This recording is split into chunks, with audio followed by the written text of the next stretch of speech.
तो photo electric effect में target metal था एक हमारा, एक बैटरी थी, यहां से फोटॉन्स हैं, यहां से इलेक्ट्रॉन्स बाहर निकले।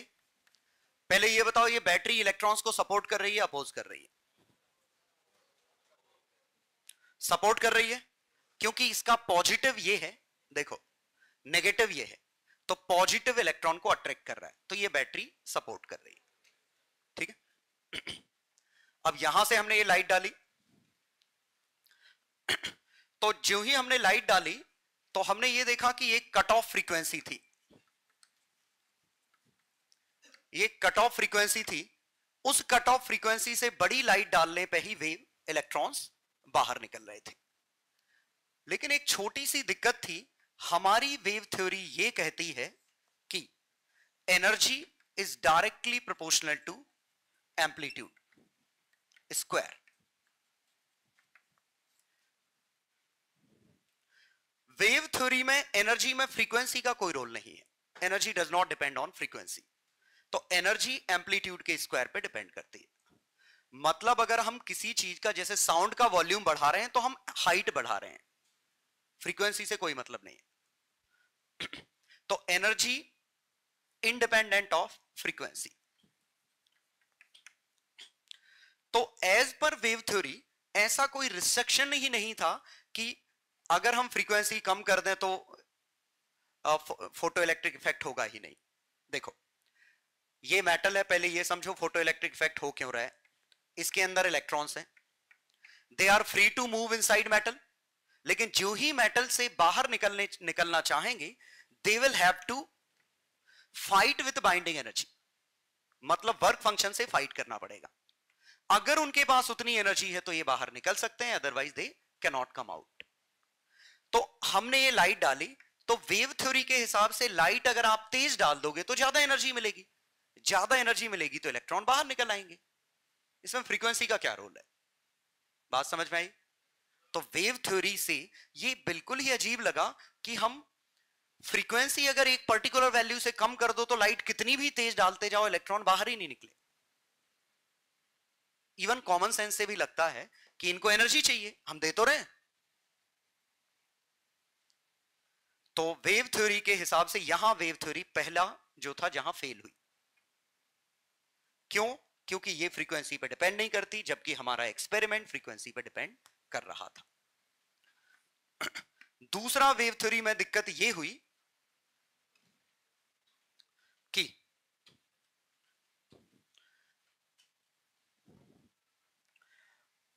Time lag. Time lag problem क्या थी कि ज्यों ही हम स्विच ऑन करते हैं, ज्यों ही स्विच ऑन करते हैं एकदम से फोटॉन्स बाहर निकलते हैं, इलेक्ट्रॉन्स बाहर निकलते हैं। जबकि वेव थ्योरी के हिसाब से एनर्जी, ध्यान दीजिएगा, अगर हम एम्पलीट्यूड और इंटेंसिटी कम कर दें तो रेट ऑफ एनर्जी ट्रांसफर कम हो गई। तो it should take enough time to accumulate sufficient energy. सोच पा रहे हो पॉइंट ये?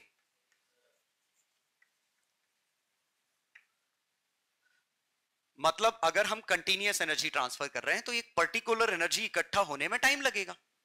ऑब्वियसली अगर इंटेंसिटी आपकी हाई है तो टाइम कम लगेगा, लेकिन लो इंटेंसिटी पे तो टाइम ठीक ठाक लगेगा।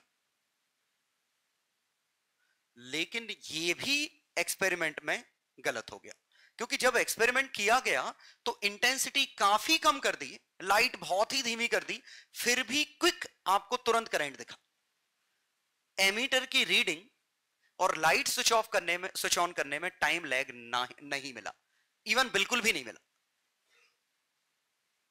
समझ गया ना? वेव थ्योरी के हिसाब से मतलब ऐसे समझो कि ये ऐसा है और इसके अंदर खाली कंटेनर है, खाली कंटेनर है, ये फील करिए। कंटेनर अगर हम यहां से पानी दे रहे हैं, अगर कंटेनर भर गए तो कंटेनर बाहर निकाल लेते हैं, नहीं भरे तो वहीं पड़े रहते हैं। तो अगर रेन कंटिन्यूअस गिर रही होती तो कंटेनर भरने में टाइम लगता, खासकर तब जब रेन की इंटेंसिटी कम होती। पक्का समझ गए? स्टेटमेंट समझिएगा, कंटेनर भर गया तो बाहर निकल जाएगा, नहीं तो अंदर रहेगा।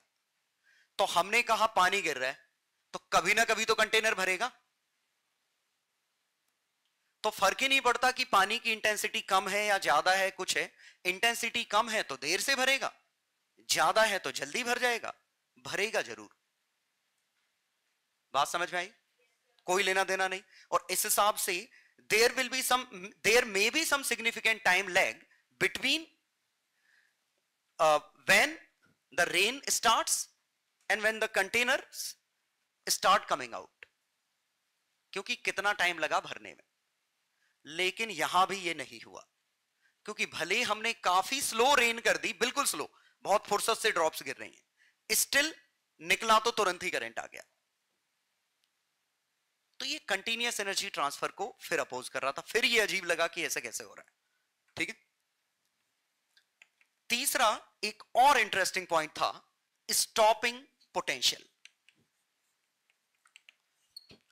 मतलब जो इलेक्ट्रॉन्स बाहर निकल रहे थे, अब जरा सोचो कि हमने यहां पानी भरा, तो कंटेनर जो बाहर निकलेगा उसमें जस्ट कंटेनर के मुंह तक ही पानी भरा होगा, उससे तो ज्यादा हो नहीं सकता। समझ गए?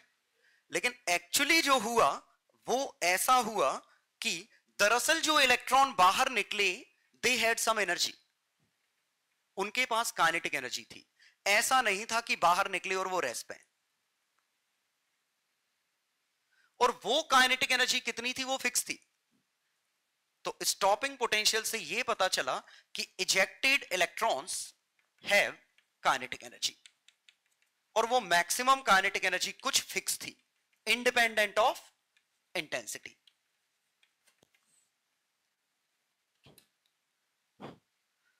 मतलब ये था कि जब ये कंटेनर बाहर निकले तो उनमें जो पानी था वो सिर्फ मुंह तक नहीं, उससे ज्यादा था। और इस सब का एक ही सॉल्यूशन है कि अगर पानी ना गिर के पानी के पाउच गिर रहे होते, समझिए, कंटिन्यूअस पानी ना गिर के पानी का पाउच गिर रहा होता, और हमने रूल क्या रखा है कि कंटेनर भरेगा तभी बाहर निकलेगा, और अगर पाउच में जो पानी है वो कंटेनर की कैपेसिटी से कम है, और हम कह रहे हैं कि एक कंटेनर एक ही पाउच ले सकता है, तो कभी बाहर नहीं निकाल पाएगा। आप कितने भी पाउच फेंक दो, एक को एक ही पाउच मिल रहा है, उसमें कंटेनर भरा नहीं, वो बाहर निकला नहीं। समझ गए? अब तो ये तो हो गया पाउच छोटा हो गया। पाउच अगर बड़ा है, और बड़ा है तो पाउच जो ही गिरेगा तुरंत भर जाएगा, थोड़ी ना इसको टाइम लगेगा। भले ही आप एक सेकंड में एक ही पाउच फेंको, वो जिस पे भी गिरेगा वो तुरंत निकलेगा। या तो गिरा ही नहीं, गिरा तो तुरंत निकला। तो टाइम लैग की भी प्रॉब्लम खत्म हो गई।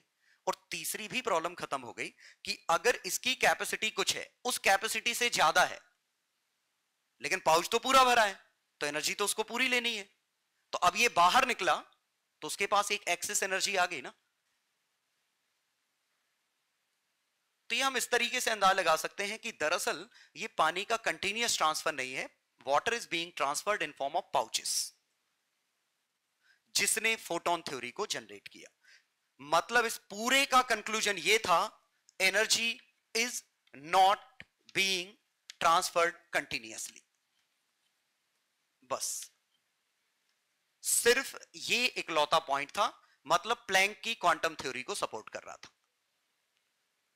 कि एनर्जी कंटिन्यूअस ट्रांसफर नहीं हो रही है, एनर्जी ट्रांसफर हो रही है पैकेट के फॉर्म में। वो पैकेट की साइज फ्रीक्वेंसी डिसाइड करेगी। ठीक है। तो ये दरअसल पहला हिंट था क्वांटाइजेशन के लिए।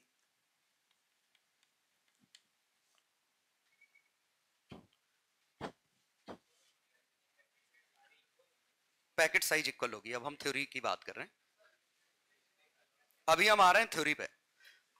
एक मिनट पहले ये समझो कि पूरी दिक्कत कहां थी।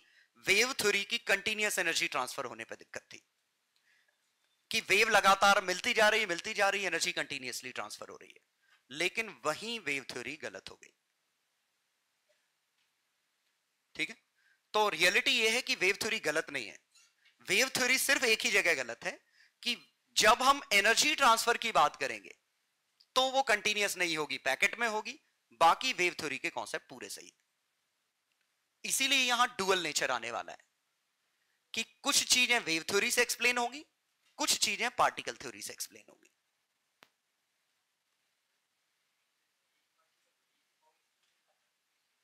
अब बता रहे हैं ना, ये तो बोला अगर ये रूल रखा जाए तो फिर तो ये भरना क्यों था इसको, वो तो बस एनालॉजी बताई, एक्सप्लेन अभी करूंगा मैं। तो बस ये समझिए कि हमें तीन चीजें एक्सप्लेन करनी है।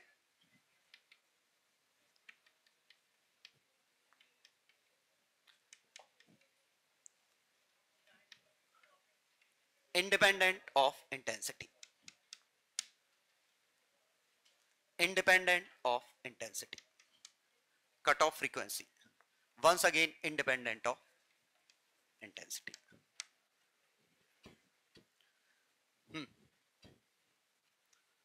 बिल्कुल सिंपल है। इसके बाद बस ये दिमाग में रखिए कि हमें तीन क्वेश्चन के आंसर देने हैं। पहला, कट ऑफ फ्रीक्वेंसी नाम की चीज ही क्यों थी, ये पानी का पाउच का टाइप का सिस्टम ही क्यों था। दूसरा, ये टाइम लैग की प्रॉब्लम कि इंटेंसिटी कम करने पे टाइम लगना चाहिए लेकिन टाइम नहीं लगा। तीसरा, स्टॉपिंग पोटेंशियल का कॉन्सेप्ट कि ये आया ही क्यों।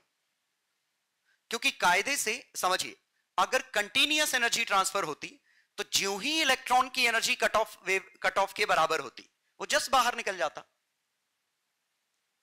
और जस्ट बाहर निकलता तो 0+ एनर्जी से बाहर निकलता। समझाता हूं फिर से। इसने कहा मेरा वर्क फंक्शन है 2 इलेक्ट्रॉन वोल्ट।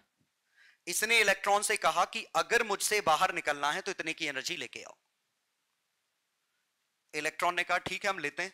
तो यहां ये लाइट आई, इसने लाइट से कहा मुझे 2 इलेक्ट्रॉन वोल्ट की एनर्जी दो। लाइट ने कहा वेट करो हम दे रहे हैं। तो उसने एनर्जी ट्रांसफर करना चालू की। तो अगर वो कंटीन्यूअस ट्रांसफर होती तो किसी ना किसी टाइम पे 2 इलेक्ट्रॉन वोल्ट हो जाती वो एनर्जी, और ज्यों ही वो 2 इलेक्ट्रॉन वोल्ट होती ये बाहर निकलता। तो समझिए तीनों चीजें इसके अंदर शामिल है। पक्का बाहर निकलेगा कंटीन्यूअस एनर्जी ट्रांसफर के हिसाब से, पक्का बाहर निकलेगा, कुछ टाइम लगेगा, और 0+ एनर्जी से बाहर निकलेगा। ये फील आया? सिग्निफिकेंट एनर्जी लेने का मौका ही नहीं मिलेगा, क्योंकि ज्यों ही 2 एनर्जी होगी ये बाहर निकल जाएगा। आ गया समझ में? तो एज पर वेव थ्योरी, अगर वेव थ्योरी की बात सही माने तो electron will surely come out, may be after some time lag, with very small kinetic energy. Clear? लेकिन हुआ क्या, ज्यों ही हमने लाइट डाली ये सडन निकला, उसने इंतजार ही नहीं किया एनर्जी के इकट्ठे होने का, तुरंत इलेक्ट्रॉन बाहर निकला। तुरंत बाहर निकला, पहली प्रॉब्लम आ गई। दूसरा, जब वो बाहर निकला तो वो 0+ एनर्जी से नहीं आया, वो शायद कुछ ठीक ठाक एनर्जी लेके आया। उसका सबूत क्या था कि हमें रोकने के लिए एक स्टॉपिंग पोटेंशियल लगाना पड़ा। और वैसे आप देखें 3 इलेक्ट्रॉन वोल्ट का फोटोन होता, वर्क फंक्शन 2 इलेक्ट्रॉन वोल्ट होता, तो यहां जो निकलता वो 1 इलेक्ट्रॉन वोल्ट की काइनेटिक एनर्जी ले सकता है, जबकि उसके हिसाब से तो 0+ ही मिलेगी। ठीक है? तो ये दूसरा और ऑब्वियसली तीसरा पॉइंट आ गया। तो ऑल्दो वेव थ्योरी गलत है इस फॉर्म में, लेकिन आपको समझ में आना चाहिए कि गलती कहां हो रही है। और इन सब से ही ये कंक्लूजन मिला कि एनर्जी ट्रांसफर ऐसे नहीं होता। हां, ये ऐसा नहीं है कि आइंस्टाइन को पूरी चीजें क्लिक कर गई थी, ये बहुत सारे एक्सपेरिमेंट एक साथ चल रहे थे। ठीक है? ऑल्दो वो एक्सट्रीमली जीनियस थे, लेकिन ये प्लैंक पहले कह चुके थे ये बात। ठीक है? कि energy transfer in form of packets. ठीक है? तो ये बात पहले कह चुके थे, इन्होंने उसी चीज को और एक्सटेंड किया आगे। फोटोन नाम और पहले दिया जा चुका था कि may be light is made of particles, और पार्टिकल्स की हिंट बहुत पहले से थी। लेकिन एनीवे, तो क्या इसको ठीक किया गया? Photon theory. फोटोन थ्योरी में क्या है कि energy is transferred in form of packets only,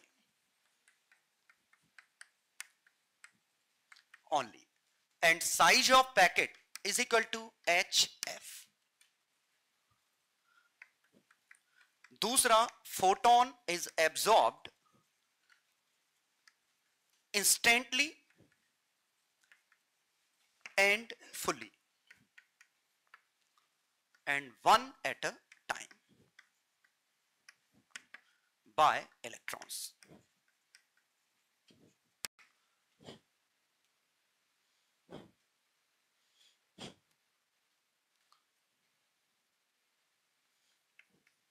और तीसरा, हालांकि ये इसमें यूज नहीं करेंगे, लेकिन फोटॉन्स हैव मोमेंटम, और मोमेंटम h बाय लैम्डा।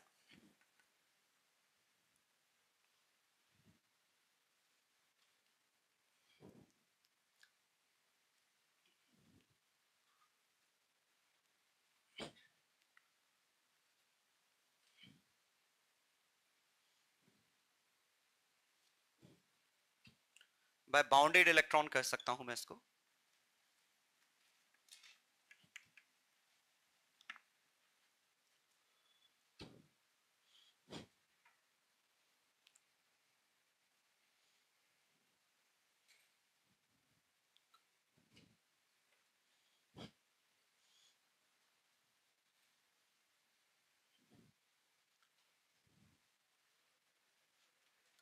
मतलब अभी भी लाइट एक वेव है, लेकिन जब एनर्जी ट्रांसफर या मोमेंटम ट्रांसफर की बात आएगी, एनर्जी या मोमेंटम ट्रांसफर की बात आएगी, तब ये पार्टिकल है, otherwise it is a wave. ठीक है, तो energy is transferred in form of packets only, तो ये क्वांटाइज्ड है एनर्जी, पहली चीज। दूसरा, फोटोन जब भी किसी चीज, किसी बाउंडेड इलेक्ट्रॉन से एब्जॉर्ब होगा, तो पूरा का पूरा एक बार में एब्जॉर्ब होगा, और एक बार में एक ही फोटोन एब्जॉर्ब होगा। ठीक है,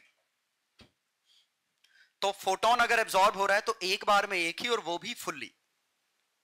पार्शियली फोटोन एब्जॉर्ब नहीं हो सकता। और अगर हम ये शुरू के 2 पॉइंट मान लें तो हमारे तीनों केसेस सॉल्व हो जाएंगे। तो पहला केस क्या था? कट ऑफ फ्रीक्वेंसी का दिक्कत। तो अब अगर आपका वर्क फंक्शन 2 इलेक्ट्रॉन वोल्ट है और आपका HF 1.5 इलेक्ट्रॉन वोल्ट है, तो एक बार में एक ही फोटोन एब्जॉर्ब होना है, और उसी की कैपेसिटी इससे कम है, मतलब आप 2 फोटोन एक साथ एब्जॉर्ब नहीं कर सकते। ठीक है, दरअसल इसका प्रूफ उतना आसान नहीं है, ये अनसर्टेनिटी प्रिंसिपल से है कि एक साथ 2 फोटोन एब्जॉर्ब नहीं हो सकते, क्योंकि फोटोन का आपने पढ़ा है ना, डेल्टा H डेल्टा, हाँ, पोजीशन और मोमेंटम। अब देखिए, फोटोन का वेवलेंथ फिक्स है, तो फोटोन का मोमेंटम हमें पता है, तो डेल्टा P डेल्टा X, ये डेल्टा P में एरर ऑलमोस्ट 0 है, क्योंकि फोटोन का मोमेंटम हमें पता है। क्यों? हमें फ्रीक्वेंसी पता है, तो इसमें एरर मैक्सिमम होगी, तो ये फोटोन फिर फैला हुआ होगा पूरे में, तो एक ही जगह पे 2 फोटोन की यूनिक लोकेशन आना असंभव। तो जितना आसान लगता है उतना आसान है नहीं, तो हम सिर्फ इतना ध्यान रखेंगे कि एक थ्योरी बना दी गई कि एक बार में एक ही फोटोन एब्जॉर्ब होगा, एक साथ 2 फोटोन एब्जॉर्ब नहीं हो सकते। ठीक है, बस इतना समझिए कि कुछ अनसर्टेनिटी प्रिंसिपल से लेना देना है इसको। तो ये पॉसिबल नहीं है कि आप 1.5 के 2 एब्जॉर्ब कर लो, एक ही पाउच आपको मिलना है, और वही कैपेबल नहीं है तो आप कभी बाहर नहीं निकल सकते, ये एनर्जी आपको अंदर ही खत्म कर देनी पड़ेगी। मींस जो इलेक्ट्रॉन्स हैं उन पे फोटोन आया होगा, एब्जॉर्ब भी किया होगा, और इनकी काइनेटिक एनर्जी आ गई होगी 1.5, लेकिन यहां जाने पे टैक्स लगता है 2 का, 2 एनर्जी देनी पड़ती है, इसके पास कभी इतनी नहीं होगी, तो इवेंचुअली ये यहीं के यहीं लूज कर जाएगा ये एनर्जी। पक्का समझ गए? काइनेटिक एनर्जी में ही लूज हो जाएगी, बाहर कभी नहीं निकलेगा। तो अगर आप पहले 10 फोटोन डाल रहे थे, अब 1000 फोटोन भी डाल दोगे, तो 1000 इलेक्ट्रॉन पे गिरेंगे, 1000 वाइब्रेट करेंगे, निकलेगा फिर भी नहीं एक भी, पहले भी नहीं निकल रहा था, अब भी नहीं निकलेगा। मींस आप इंटेंसिटी कितनी भी क्यों ना बढ़ा दो, एक साथ 2 फोटोन एक इलेक्ट्रॉन पे नहीं गिर सकते। ठीक है, तो पहली समस्या सॉल्व हुई। दूसरी थी टाइम लैग, और टाइम लैग के लिए ही हम ये कह चुके हैं इंस्टेंटली फोटोन अगर गिरा तो इंस्टेंटली ही एब्जॉर्ब होगा। तो अगर हमने 3 इलेक्ट्रॉन वोल्ट का फोटोन गिराया इलेक्ट्रॉन पे जो 2 इलेक्ट्रॉन वोल्ट है, तो ये वर्क फंक्शन 2 है, तो ये क्विकली बाहर निकल जाएगा क्योंकि एनर्जी इकट्ठी होने में टाइम नहीं लगेगा। ठीक है। तीसरा हमारा था स्टॉपिंग पोटेंशियल, और ये इंटरेस्टिंग है कि यहां से जब मैंने 3 इलेक्ट्रॉन का फोटोन डाला तो यहां से वर्क फंक्शन 2 था, तो इसका कतई मतलब नहीं है कि इलेक्ट्रॉन की काइनेटिक एनर्जी 1 इलेक्ट्रॉन वोल्ट है, लेस देन और इक्वल टू 1। वजह है समझिएगा, बिल्कुल सही है कि इलेक्ट्रॉन पे 3 का फोटोन गिरा और 2 का टैक्स यहां लगना है, लेकिन बीच में इलेक्ट्रॉन निकलने से पहले कुछ कॉलिजन भी कर सकता है। जरूरी नहीं है कि सरफेस इलेक्ट्रॉन ही बाहर निकले, समझिएगा, क्योंकि जैसे लाइट इस पे गिर रही है तो ये मान के मत चलिए कि लाइट सिर्फ सरफेस पे गिर रही है, बहुत सारी खाली जगह है, हर 2 एटम के बीच में बहुत जगह खाली होती है। तो ये लाइट जैसे मान लीजिए इस वाले पे गिरी, एक इस वाले पे गिरी, तो जो ये वाला निकला ये तो काइनेटिक एनर्जी 1 ही ले जाएगा क्योंकि इसको कोई कोलिजन नहीं करने, लेकिन ये जो 3 इलेक्ट्रॉन वोल्ट है ये बाहर निकलने से पहले कई कोलिजन कर चुका होगा, फिर बाहर निकलेगा। Even it may be possible कि ये बाहर फिर भी ना निकल पाए। ये समझ में आया? क्योंकि कोलिजन करने पे एनर्जी लॉस हुई, और वो लॉस होते होते जब ये सरफेस पे पहुंचा वो एनर्जी 2 से भी कम हो जाए। ये फील आया मैं क्या कह रहा हूं? तो किस्मत वाला हुआ तो जस्ट ये बाहर निकल जाएगा, 2 इलेक्ट्रॉन वोल्ट की एनर्जी थी, 0 प्लस एनर्जी से बाहर निकलेगा। और अच्छी किस्मत हुई बिल्कुल कोलिजन नहीं हुए, पूरी एनर्जी लेके गया, इंटरमीडिएट उनके बीच में आएगी। इससे एक और चीज समझ में आ रही है, जरूरी नहीं हर फोटोन इलेक्ट्रॉन निकाल ही पाए। ये समझ गए? हमने गिराए 1000 फोटोन, 1000 इलेक्ट्रॉन ने एनर्जी ली, लेकिन सबके सब सरफेस वाले तो है नहीं कि बाहर निकल जाएंगे, कुछ अंदर वालों ने ली है, बाहर निकलने से पहले कोलिजन करेंगे, हो सकता है कोलिजन में एनर्जी लूज हो जाए और वो बाहर ही ना निकल पाए। पक्का समझ गए? दैट्स वाई जो हम काइनेटिक एनर्जी लिख रहे हैं वो 0 से 1 के बीच में लिख रहे हैं। बात आई समझ में? और रियलिटी ये है कि 0 के भी चांस बहुत कम है, 1 के भी चांस बहुत कम है। ठीक है? मैक्सिमम तो खाली स्पेस है, इलेक्ट्रॉन की लोकेशन तो काफी कम है, तो सीधे इलेक्ट्रॉन पे टकराए और इलेक्ट्रॉन बाहर निकल जाए इसके भी चांस कम है, और कई कोलिजन होने के बाद जस्ट 0 से लेके जाए इसके भी चांस कम है। तो हम ओवरऑल कह रहे हैं the kinetic energy is distributed between 0 and 1। 1 मतलब इन दोनों का डिफरेंस। पक्का समझ गए? तो मैकेनिज्म क्या है? पहले फोटोन इलेक्ट्रॉन पे गिरता है, इलेक्ट्रॉन एब्जॉर्ब करता है, फिर बाहर निकलने की कोशिश करता है, लेकिन बाहर निकलने में शायद इसको कोलिजन करने पड़ सकते हैं, तो हो सकता है कोलिजन में एनर्जी लूज कर जाए, या हो सकता है फिर भी बची रहे वर्क फंक्शन की एनर्जी। बची रही तो बाहर निकल आएगा उतने डिफरेंस के साथ। ठीक है?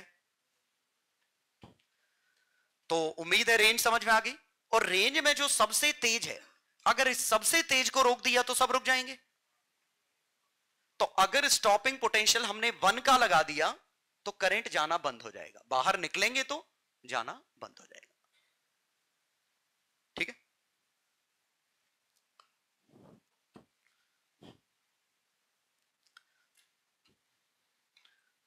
वो लिखने की जरूरत नहीं, वो वाली चीज, ये बस समझना था आपको। तो अब हम एक्सप्रेशंस हमारे कितने हैं कि HF should be greater than work function for photoelectrons to emit, और kinetic energy is less than और equal to HF minus work function. तो V stopping is equal to H F minus work function by E. ये अगला point समझ में आया? Numerical से ज्यादा अच्छे समझ में आता है। H F 5 electron volt, work function 2 electron volt, तो मैक्सिमम काइनेटिक एनर्जी जो आती वो 3 आती, और इसको रोकना है तो वोल्टेज 3 वोल्ट का उल्टा लगा दो। जब सबसे तेज रुक जाएगा तो बाकी तो रुक ही जाएंगे, तो रीअब्सॉर्ब होना चालू हो जाएंगे।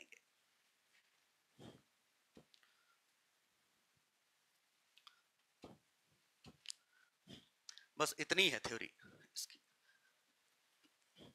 अब क्वेश्चंस हैं, लेकिन क्वेश्चन करने से पहले हम कन्वर्जन फैक्टर याद रखेंगे कि लैम्डा को एनर्जी में बदलना, इलेक्ट्रॉन वोल्ट एनर्जी में बदलना, तो एनर्जी का फॉर्मूला क्या होता है? H C by lambda. ठीक है, तो अगर मैं H की वैल्यू लिखूं कितना, 6.6 इंटू 10 पे, C 3 इंटू 10 पे 8। क्लियर? वेवलेंथ हम लिखते, अगर वेवलेंथ दी होती x एंगस्ट्रॉन तो वेवलेंथ कितनी आती? लेकिन ये आंसर किस में आता? जूल में। आंसर जूल में आता। इलेक्ट्रॉन वोल्ट में चाहिए तो अब आंसर इलेक्ट्रॉन वोल्ट में आएगा। ये वैसे 11th में कर चुके होगे, और ये सिंपलीफाई करने पे कितना बनेगा?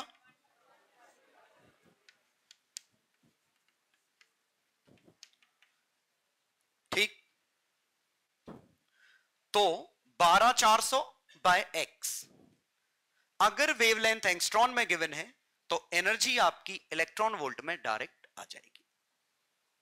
तो या तो आप इतना संघर्ष करो, जो कि हम बिल्कुल नहीं करेंगे, हम याद कर लेंगे। तो यहां हमने कैलकुलेशन ही याद कर लिया कि कन्वर्जन फैक्टर क्या है।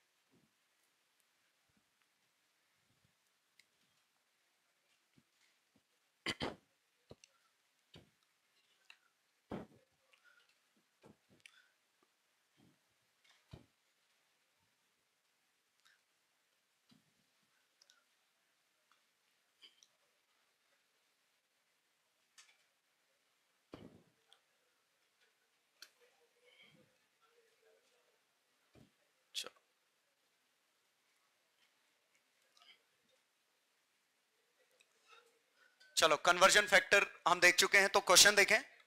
अगर हमारा cathode metal has work function 3 electron volt, find cut off lambda. दूसरा, if lambda incident is 2000 angstrom, find kinetic energy maximum and V stopping.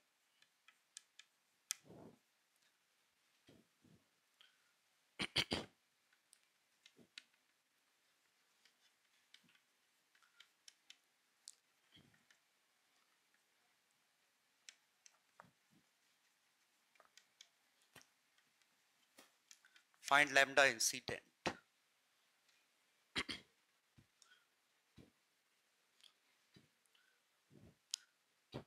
पहला कॉमन सेंस वाला क्वेश्चन है। चलो कट ऑफ वेवलेंथ, पहले क्वेश्चन का आंसर, वर्क फंक्शन दे रखा है 3 electron volt, cut off wavelength, तो H C by lambda is equal to 3 electron volt, ये करते। लेकिन हम डायरेक्टली लिखेंगे lambda angstrom is equal to 12400 upon energy electron volt. तो फोटोन की एनर्जी हमें इतनी चाहिए, तो फोटोन का वेवलेंथ कितना चाहिए? तो 12400 अपॉन 3, समझ गए? तो 4 और 33।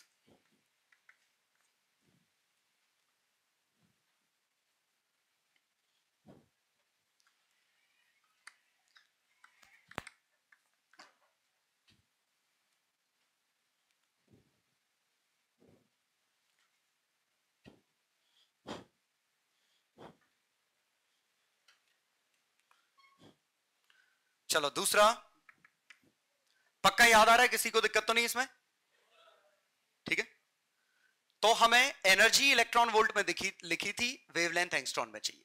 सेकंड में लैम्डा इंसिडेंट ये है, तो एनर्जी इंसिडेंट कितनी है? तो 12400 बाय लैम्डा इंसिडेंट, और ये कितना है? 12400 बाय 2000, 6.2 इलेक्ट्रॉन वोल्ट। ये फोटोन की एनर्जी है 6.2, वर्क फंक्शन हमारा है 3 इलेक्ट्रॉन वोल्ट, तो kinetic energy max HF minus work function 6.2 minus 3.2 electron volt. और इसी से समझ में आया कि स्टॉपिंग पोटेंशियल सबसे तेज वाले को रोकना है, तो 3.2 वोल्ट। वैसे छापने की जरूरत नहीं इसको, क्योंकि ये पहले कर ही चुके होंगे।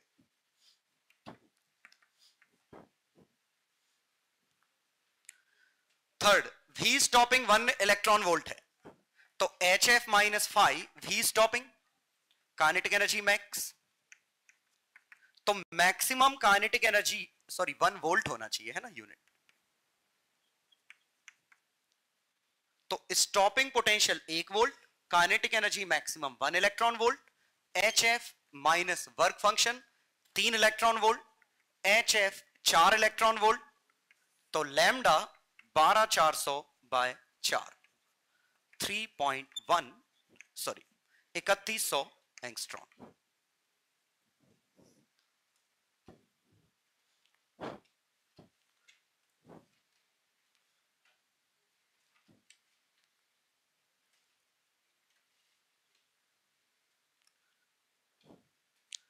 ठीक है, वैसे नहीं भी पढ़ा हो तो फर्क नहीं पड़ता, बस आपको यह ध्यान रखना है how to convert electron volt to angstrom.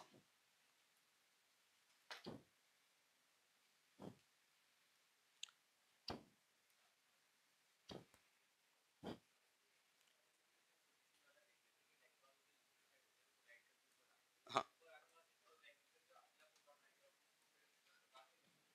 किसमें? नहीं, ये इतना सडन होता है ना कि एक बार में एक ही इलेक्ट्रॉन एब्जॉर्ब होता है। कोलिजन में टाइम लैग नहीं होता, बिल्कुल ना के बराबर। छोड़ो, मैं नहीं सुन रहा हूं।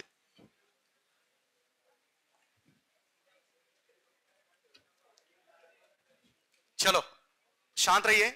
Second numerical,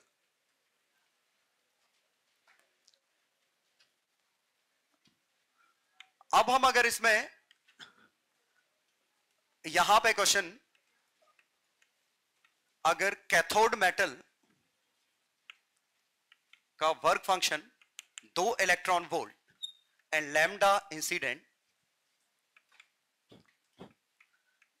3100 angstrom and ejected electrons are allowed to move in magnetic field.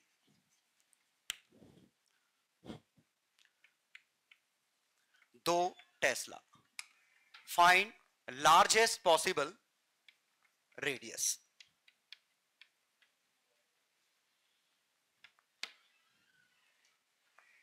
In perpendicular magnetic field. अब क्वेश्चन आया समझ में कि बस नई चीजें क्या जुड़ने लगेंगी कि यहां पे ejected electrons are allowed to move in magnetic field, perpendicular magnetic field है, तो लार्जेस्ट पॉसिबल रेडियस।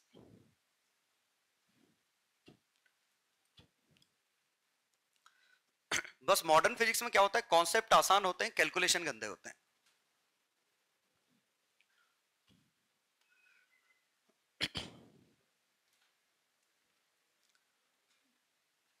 करो, अच्छा चलो ट्राई करो। क्वेश्चन 2 में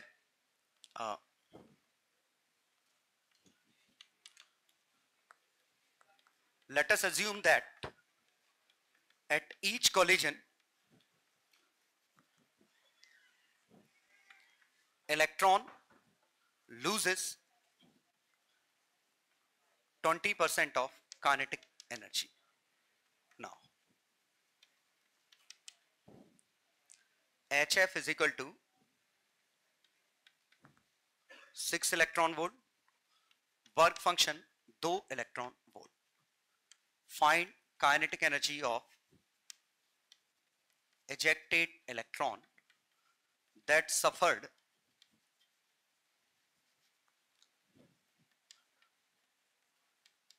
no collision,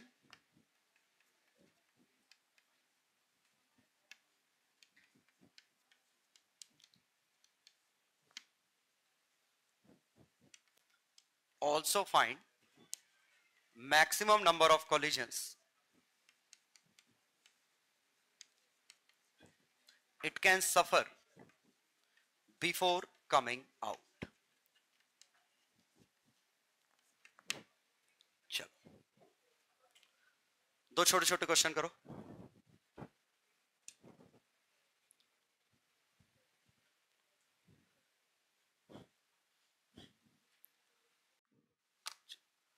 तो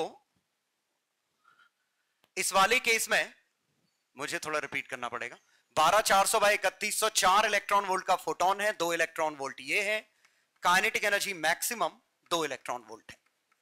तो लार्जेस्ट पॉसिबल रेडियस उसकी होगी जिसकी काइनेटिक एनर्जी लार्जेस्ट होगी, और काइनेटिक एनर्जी लार्जेस्ट कितनी है? 2 इलेक्ट्रॉन वोल्ट। तो हम फॉर्मूला लगाएं तो mv बाय bq को हम रिप्लेस कर सकते हैं 2m kinetic energy by bq। बस ये फॉर्मूला छापना है। तो देखें छापते हैं। अंडर रूट के अंदर 2 मास 9.1 इंटू 10 पे माइनस 31। काइनेटिक एनर्जी कितनी है? 2 इलेक्ट्रॉन वोल्ट। 1.6 इंटू 10 पे minus 19 upon B Q. B 2 tesla into Q 1.6 into 10 पे माइनस 19। क्लियर? और ये अब अंदर भेज दें तो इस 2 से ये 2 काट दूं, ये 1.6 अंदर भेज दूं, 9.1 इंटू 10 पे माइनस 31, 1.6 इंटू 10 पे माइनस 19। इसको लिखें तो ये 91 बाय 16 इंटू 10 पे माइनस 12, यही लिखा है। तो 91 बाय 16 का अंडर रूट इंटू 10 पे माइनस 6, ठीक है। तो ये बनेगा 5.6 के करीबन इंटू 10 पे माइनस 6, ठीक है। रूट 5.6 2.4, तो 2.4 माइक्रोमीटर ये हमारा आंसर है। मतलब कैलकुलेशन है, लेकिन कैलकुलेशन करने में घबराइए मत। जैसे ये आया, ये 5.7 और 576 24 का स्क्वायर होता है, तो रफली 2.4 के करीबन आएगा। तो 2.4 माइक्रोमीटर इस ऑर्डर की रेडियस होगी। और देखिए सॉल्व करने से पहले हमें ऑर्डर भी पता नहीं होता। हमें नहीं पता था आंसर मीटर आएगा, सेंटीमीटर आएगा या किलोमीटर आएगा। तो सॉल्व करने के बाद पता चला कि काफी छोटी रेडियस है, ठीक है।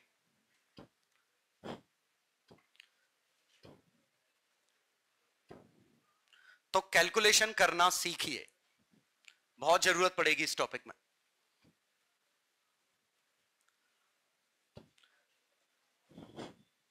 क्वेश्चन नंबर 2 में कैलकुलेशन नहीं है हालांकि ज्यादा। तो देखो फोटोन गिरा हमारा कितने का? 6 इलेक्ट्रॉन वोल्ट का। वर्क फंक्शन हमारा 2 इलेक्ट्रॉन वोल्ट है। और क्या ऑर्डर है? पहले फोटोन एब्जॉर्ब होता है, फिर कॉलिजन होते हैं, फिर बाहर निकलता है। तो अगर बिना किसी कॉलिजन के बाहर निकला तो पहले का आंसर 4 इलेक्ट्रॉन वोल्ट। और अगर एक कॉलिजन के बाद बाहर निकला तो ये 20% 4 का नहीं होगा। सोचो, इलेक्ट्रॉन ने 6 इलेक्ट्रॉन वोल्ट की काइनेटिक एनर्जी ली, अब ये 20% लॉस हो गया, तो कितनी बची? 6 का 8 गुना 4.8। ये समझ में आया? अब ये इजेक्ट हुआ तो लॉस कितने का हुआ?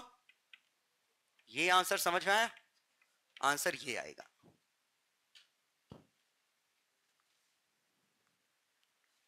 ये लॉस है वर्क फंक्शन का। तुम लोगों ने इसी का 80% ले लिया क्या? देखो मान लेते हैं इसका 80% सही होता, इसका अगर इसका 80% लेते तो फिर इसका आंसर इंफिनिटी आता आता क्योंकि आप 4 का अगर परसेंट लेते जाओगे तो गिरते गिरते कभी 0 थोड़ी ना होगा, तो इसका मतलब इलेक्ट्रॉन पक्का बाहर निकलेगा, जबकि हम तो कह रहे थे कि कुछ इलेक्ट्रॉन कॉलिजन के बाद नहीं निकलेंगे बाहर।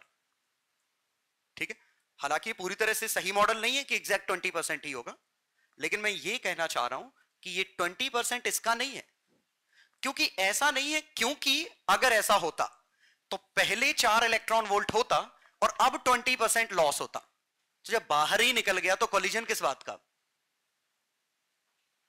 ये समझ गया ना? ये गलत है कि पहले बाहर निकल गया फिर 20% लॉस हुआ, ये तो गलत है ना।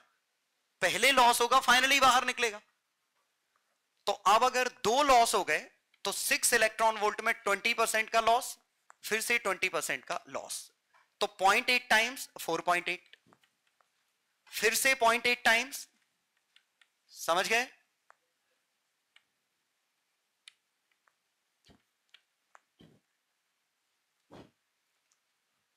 पैंतीस है ना? एक मिनट, सही है ना? 3 पॉइंट कितना था? 84, ये आया। अब ये 3.84 इलेक्ट्रॉन वोल्ट आ चुका है और अब ये वर्क फंक्शन 2 का लॉस हो रहा है, तो कितनी बची एनर्जी? 1.84। क्लियर? तो सेकंड का आंसर पता नहीं कितना है, 2.8, और थर्ड का आंसर 1.84। उम्मीद है समझ में आया होगा। पहले पूरा फोटोन एब्जॉर्ब हुआ, एनर्जी आ गई, अब ये बाहर निकलता तुरंत तो ये 2 इलेक्ट्रॉन वोल्ट का लॉस होता, इतनी थी। लेकिन अगर कुछ कॉलिजन करता जाएगा तो वो लॉस बढ़ता जाएगा, इजेक्टेड इलेक्ट्रॉन की एनर्जी कम होती जाएगी।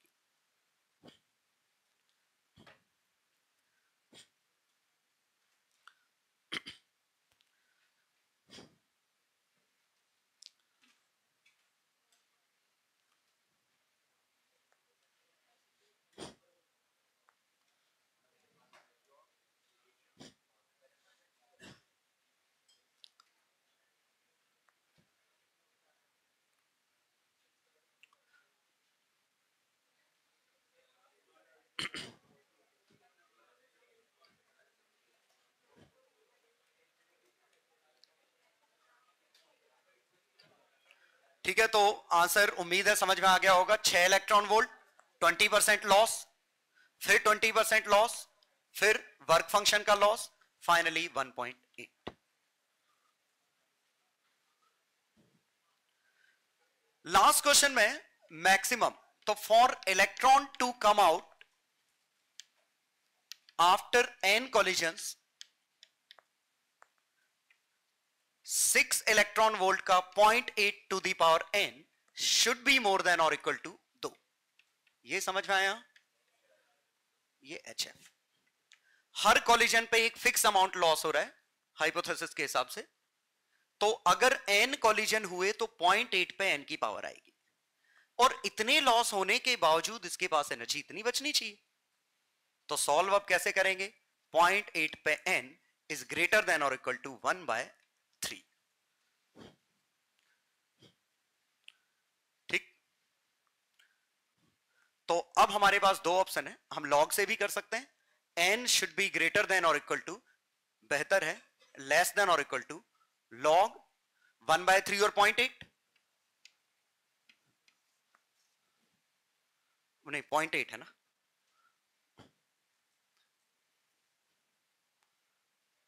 वन बाय 3 0.8 ये आएगा। क्यों नहीं, वो तो वैल्यू अब निकालेंगे, अभी कहां निकाली हमने।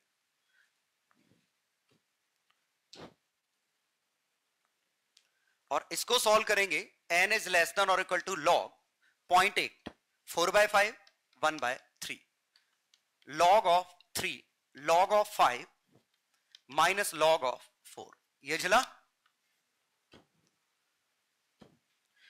फर्क नहीं पड़ता बेस कौन सा है, ऊपर नीचे अगर log हो तो बेस से फर्क नहीं पड़ता, कट जाएगा वो तो log 10 के आंसर हमें याद है, मुझे तो याद है 4771 0.699 log 4 6020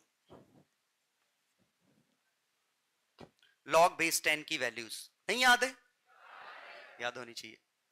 ये आया तो ये बना 0.097 4771 तो ये 5 से छोटा आ रहा है,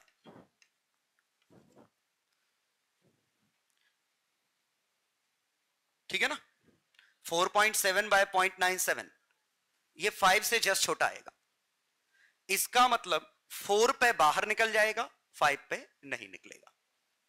हालांकि देखो वैल्यू छोटी थी, आप पावर लगा लगा के चेक कर सकते थे, पहले 1 की लगाओ, 2 की लगाओ, 3 की लगाओ, लेकिन मैथमेटिकल तरीका क्या था? लॉग लेके आप सॉल्व करें। तो आंसर आया 4n इक्वल टू 4।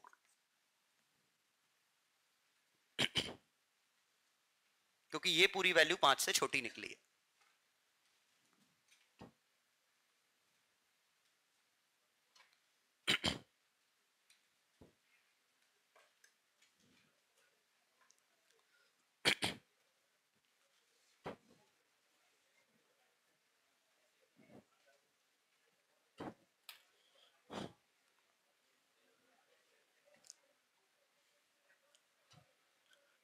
तो उम्मीद है क्वेश्चन समझ में आया होगा।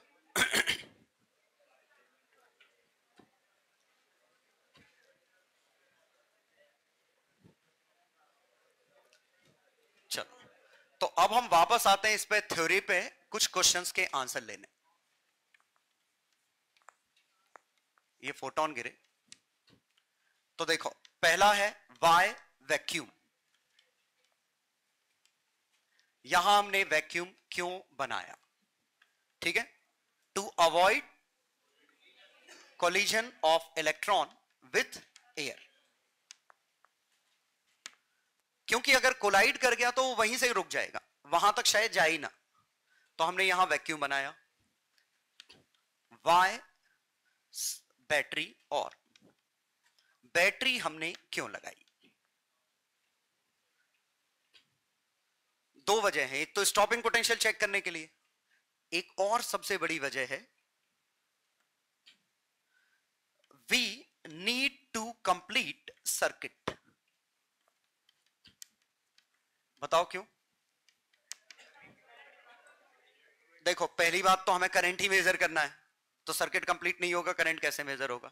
उससे भी बड़ी बात यह है कि मान लो आपने सर्किट कंप्लीट नहीं किया, तो इलेक्ट्रॉन आपके यहां से यहां तो जाएंगे, लेकिन it will be more and more positive, it will be more and more negative. अगर आपने सर्किट कंप्लीट नहीं किया तो इससे इलेक्ट्रॉन बाहर निकल रहे हैं, ये पॉजिटिव हो रहा है, ये खुद का एक इलेक्ट्रिक फील्ड बना दे रहा है, सोचो।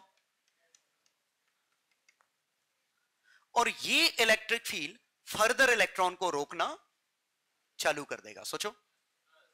ये खुद ही स्टॉपिंग पोटेंशियल का काम करने लग जाएगा। बात आई समझ में मैं क्या कह रहा हूं? कि अगर आपने सर्किट कंप्लीट नहीं किया, देखें हम क्या कर रहे थे, यहां से आए इलेक्ट्रॉन, ये निकले, ये स्लाइड पॉजिटिव ये नेगेटिव, लेकिन ये घूम फिर के वापस इसी पे आ गए, तो वापस से न्यूट्रल हो गया। तो ये सर्किट कंप्लीट है तो ये हमेशा न्यूट्रल है, और ये हमेशा न्यूट्रल है तो ये खुद नहीं रोक रहा है इलेक्ट्रॉन को इजेक्ट होने से। लेकिन अगर सर्किट कंप्लीट नहीं होता तो समय के साथ ये पॉजिटिव होने लगता, और पॉजिटिव होने लगता तो जो इलेक्ट्रॉन बाहर निकलते उनको ये वापस रीअब्सॉर्ब करने की कोशिश करता। तो इवेंचुअली फोटो इलेक्ट्रिक इफेक्ट कुछ देर बाद ऑटोमेटिकली रुक जाता। ठीक है, if circuit is open, is kept open, अगर सर्किट ओपन रखा तो cathode will be positively charged. with time and eventually photo electric current या effect will stop या process will stop।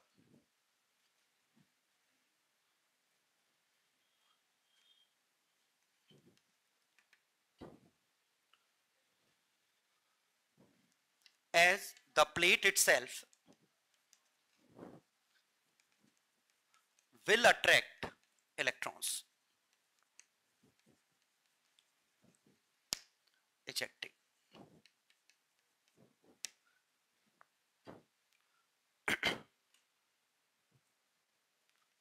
And reabsorbs them.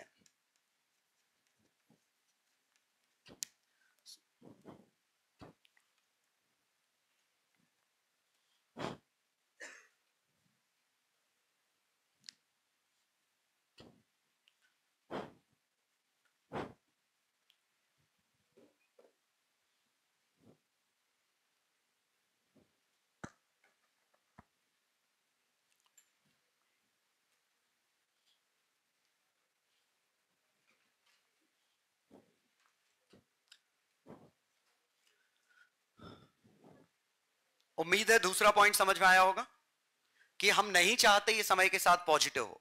We want cathode to remain neutral. ये time के साथ neutral रहना चाहिए.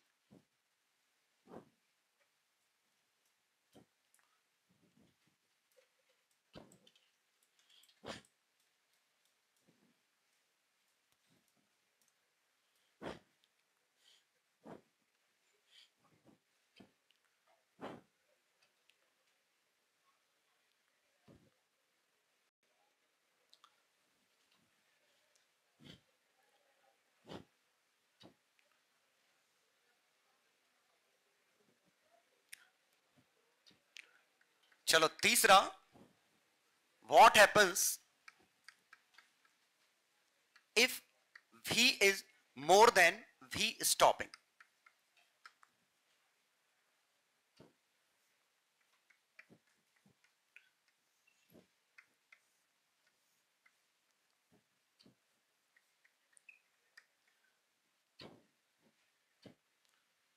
पहले तो यहां समझिए, what happens if V is more than V stopping. तो पोलैरिटी देखिए कैसी है. ये बैटरी का नेगेटिव है, ये बैटरी का पॉजिटिव है. तो बैटरी का ये नेगेटिव तो इलेक्ट्रॉन को ही रिपेल करेगा. क्लियर.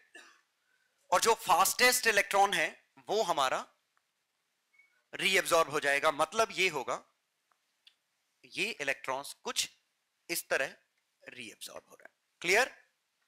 तो ये शायद हमारा फास्टेस्ट है. झल गया.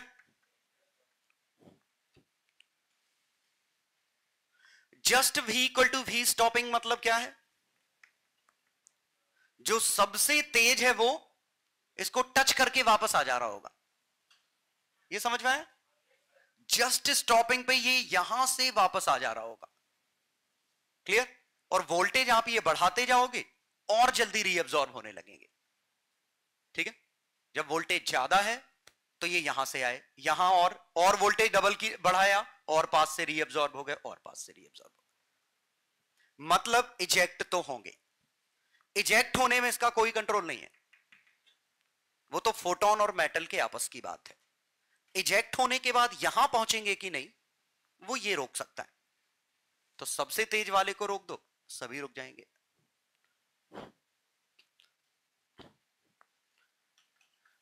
Now what happens if HF is less than 5? तो इसका मतलब क्या है? Electrons are not ejected at all. मतलब वो फोटोन तो एब्जॉर्ब कर रहे हैं लेकिन उनके पास वर्क फंक्शन को तोड़ने लायक एनर्जी नहीं है. तो वो एनर्जी अंदर के अंदर खत्म हो जा रही है.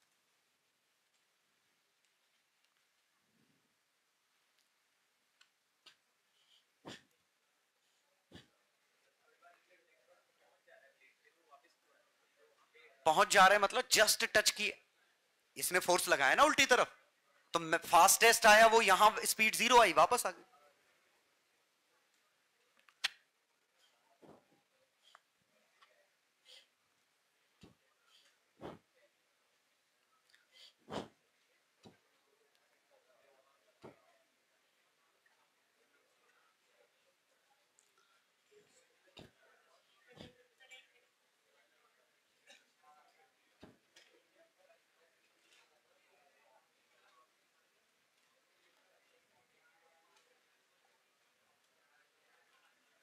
अगला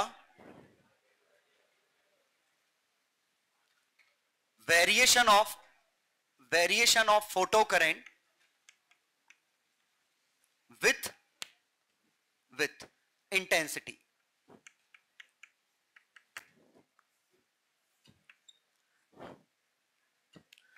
तो ये करंट है, इंटेंसिटी है।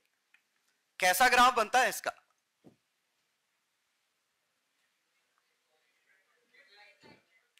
Straight line passing through origin. क्योंकि इंटेंसिटी अगर जीरो होगी तो करंट होगा ही नहीं, क्योंकि हमने फोटोन फेंके ही नहीं। दुगने फोटोन फेंकोगे, दुगने इलेक्ट्रॉन पे गिरेंगे, दुगने इलेक्ट्रॉन बाहर निकलेंगे।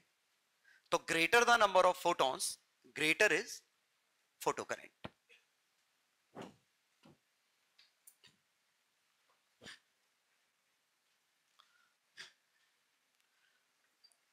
Variation of photo current with frequency, और फ्रीक्वेंसी के साथ वेरिएशन है, ये एक्सपेरिमेंटल है। Photo current remains constant with frequency, almost independent.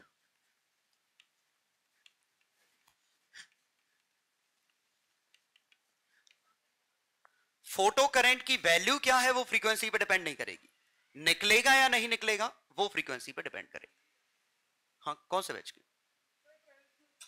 अब आ रही हो? मैं नहीं समझा। अभी सुबह की चल रही है तो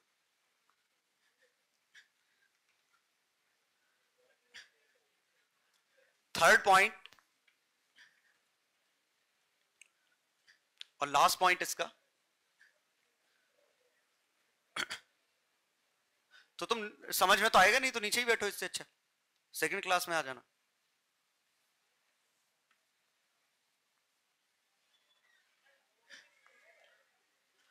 हाँ, तो करंट का इंटेंसिटी के साथ ग्राफ, करंट का फ्रीक्वेंसी के साथ ग्राफ, और लास्ट और सबसे important variation of current with voltage, applied voltage.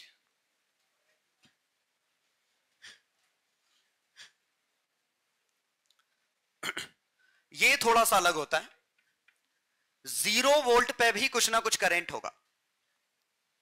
पहले ये समझिए कि अगर हम वोल्टेज ना भी लगाएं, अगर हम वोल्टेज ना भी लगाएं तो भी इलेक्ट्रॉन्स यहां से यहां जा रहे होंगे। अब अगर आप वोल्टेज बढ़ा दोगे तो इलेक्ट्रॉन्स के यहां तक पहुंचने की टेंडेंसी बढ़ जाएगी, क्योंकि आपका ये वोल्टेज सपोर्ट कर रहा है, तो बढ़ेगा। लेकिन बढ़ते बढ़ते ग्राफ ऐसा बनेगा। ये ऐसा क्यों? हॉरिजॉन्टल क्यों हुआ? इसे सैचुरेशन फोटो करंट कहते हैं। हर वो जो इलेक्ट्रॉन इससे बाहर निकला है, आप हर इलेक्ट्रॉन को खींच लिए। समझिए, इससे जो इलेक्ट्रॉन बाहर निकला, अगर आपने हर इलेक्ट्रॉन को भेज दिया, ये नए इलेक्ट्रॉन पैदा नहीं कर सकता। क्या कर सकता है? जितने इलेक्ट्रॉन निकले हैं सबके सबको कैथोड को एनोड पे भेज दे। तो हम ये वोल्टेज बढ़ाते जाएंगे, करंट बढ़ता जाएगा, लेकिन उसकी एक लिमिट है। जब सबके सब इलेक्ट्रॉन पहुंच जाएंगे, अब नए इलेक्ट्रॉन तो पैदा होने नहीं है, तो करंट स्टडी स्टेट या सैचुरेशन पे पहुंच जाएगा। क्या? अब बढ़ाने पे कोई अंतर नहीं, एक लिमिट के बाद आप कितना भी बढ़ा दो कोई अंतर नहीं आएगा, क्योंकि इलेक्ट्रॉन कितने निकलने हैं वो इसकी मर्जी है। वो यहां पहुंचने हैं या नहीं पहुंचने वो इसकी मर्जी।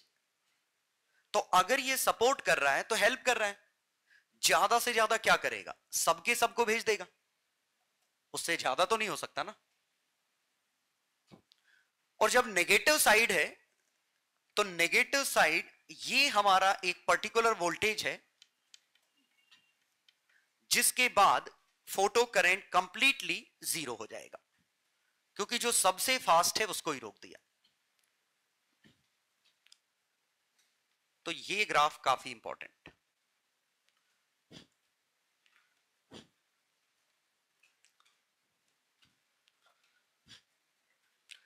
और समझ गए, ये नेगेटिव कोऑर्डिनेट पे है। यहां वोल्टेज अपोज कर रहा है और एक पर्टिकुलर वोल्टेज ऐसा है जिसपे सभी रुक गए, एक भी इलेक्ट्रॉन एनोड पे नहीं पहुंचा।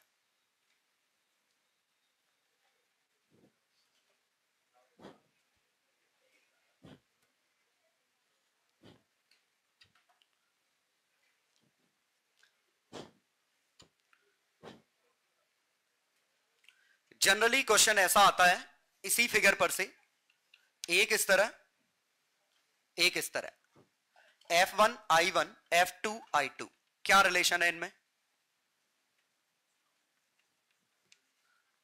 क्या कह सकते हो? दोनों का स्टॉपिंग पोटेंशियल सेम है, तो इससे क्या कह सकते हो? V stopping 1 is equal to V stopping 2, तो HF1 minus 5 HF2 minus 5 same है, मतलब F1 इक्वल टू F2, तो फ्रीक्वेंसीज तो दोनों की बराबर है, फिर क्या डिफरेंट है? इसका करंट ज्यादा है तो I2 is greater than I1। इसी में एक और क्वेश्चन पूछा जा सकता है,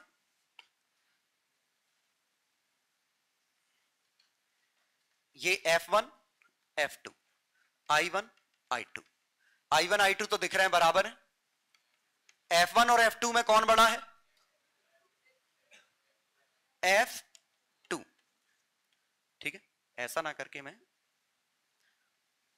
ऐसे कर देता हूं सो दैट समझ में आए, ऊपर वाला F2 ये नीचे वाला F1, ठीक।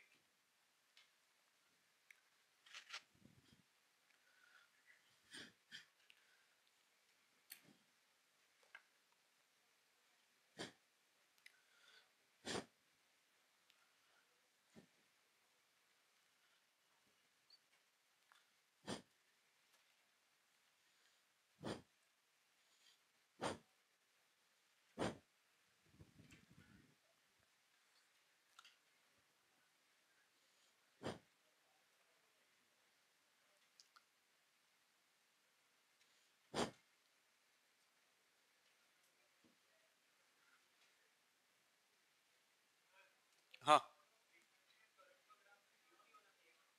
क्या करंट और, हाँ क्यों?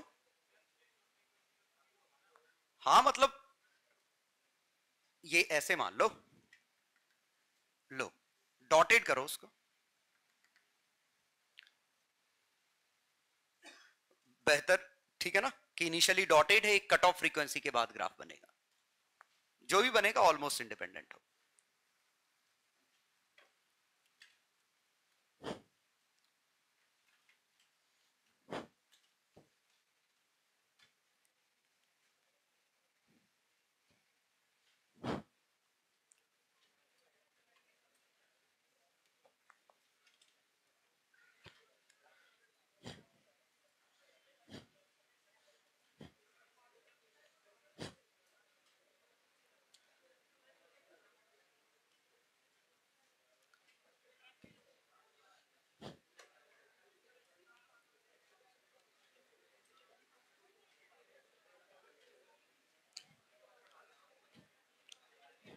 चलो,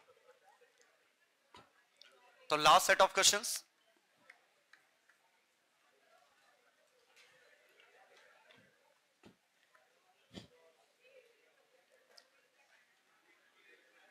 find effect on V stopping,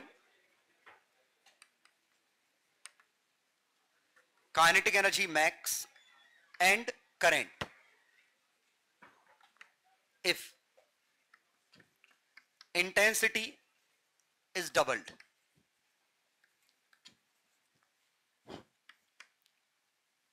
Frequency is doubled.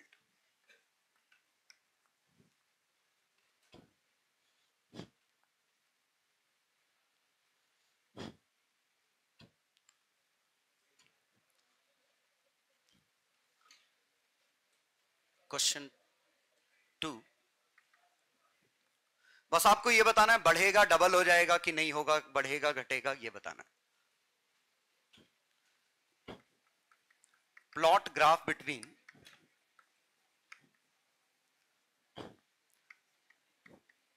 V stopping and frequency for given work function.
और मतलब इसका है फ्रीक्वेंसी कांस्टेंट, यहां इंटेंसिटी कांस्टेंट।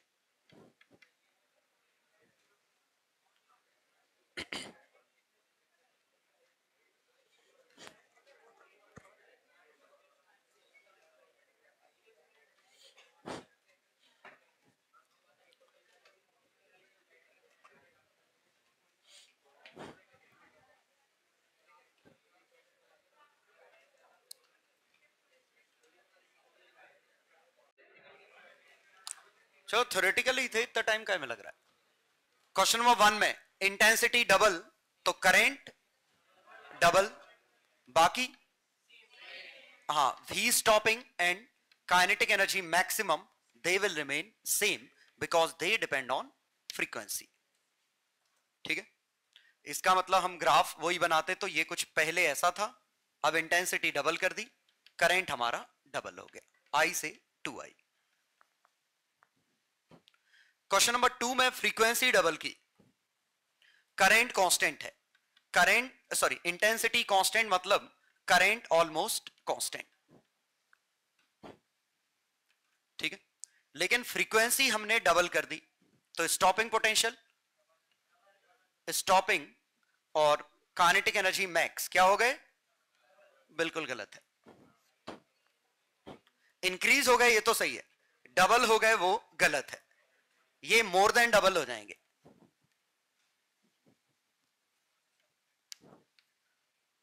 बताऊं क्यों?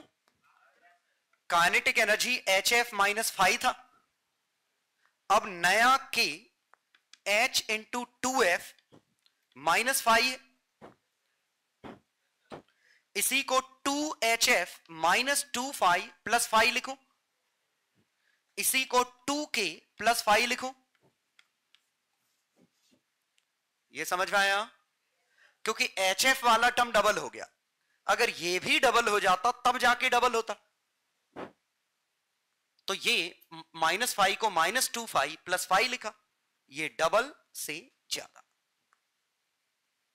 समझ गए? और काइनेटिक एनर्जी और स्टॉपिंग पोटेंशियल एक दूसरे के प्रोपोर्शनल है, क्योंकि ईवी स्टॉपिंग ही तो काइनेटिक एनर्जी मैक्स है।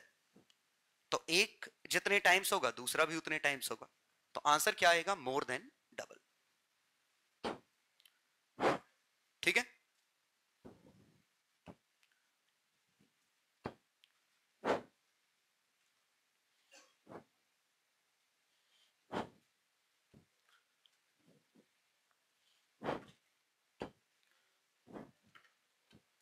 चलो अगले में plot graph between V stopping and frequency. तो E V stopping is equal to H F minus work function.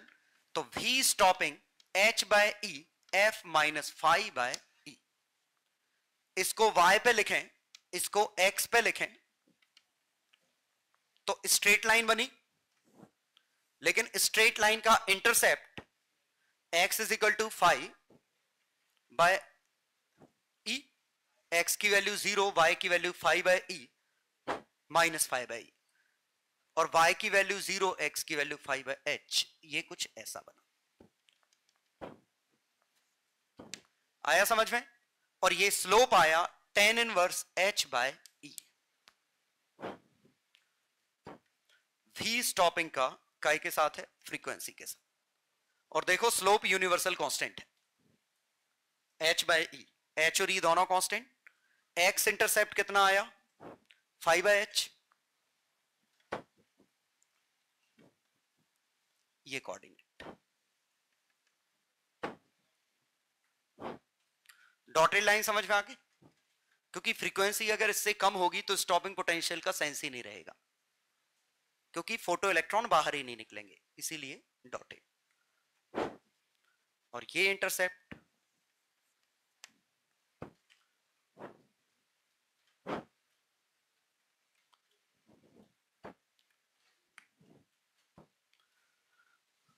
हाँ। तो अभी तक मैंने फोटो इलेक्ट्रिक इफेक्ट में ना के बराबर कुछ भी नया बताया है। अगली क्लास में हम कुछ नई चीजें देखेंगे। तो फिलहाल आपका जो 11th का पार्ट है वही है DCT 1 along with theory। 100% theoretical DCT है DCT 1। ठीक है? तो DCT 1 काफी जल्दी हो जानी चाहिए। 27-28 क्वेश्चन होंगे, हर क्वेश्चन में 1 मिनट लगेगा मुश्किल से। हाँ, लेकिन कोशिश करिएगा पूरी DCT सही निकले, क्योंकि थ्योरेटिकल है पूरा। उसके पहले मैं चाहूंगा थोड़ी थ्योरी पढ़ लो। अब थ्योरी आपकी मर्जी, एनसीईआरटी से पढ़ें या बुकलेट से पढ़ें, दोनों में एक सा है। तो मैं रिकमेंड करूंगा एनसीईआरटी से पढ़ लो, एक काम हो जाएगा। एनसीईआरटी से थ्योरी पढ़ो और सीधे ये क्वेश्चन लगाना चालू कर देना DCT 1 के। ठीक है? चलो मिलते हैं फिर। हाँ, अगली क्लास, 1 मिनट, अगली क्लास में मैं मान के चलूंगा फोटो इलेक्ट्रिक इफेक्ट के बेसिक्स आपको पता है, तो हम इसको और एडवांस वाला पढ़ेंगे। अब इसमें 11th वाले लॉजिक कम यूज होंगे। ठीक है? हम 12th वाले लॉजिक इंट्रोड्यूस करेंगे, और पुराने लेक्चर्स के मैं छोटे छोटे बेसिक्स यूज करूंगा, थोड़े बहुत बेसिक मैं यूज करूंगा, सो दैट आप चैप्टर से लिंक कर पाए आपस में। ठीक है? तो मिलते हैं अपन अगली क्लास में DCT 2 के साथ। ये कहां बंद करना है?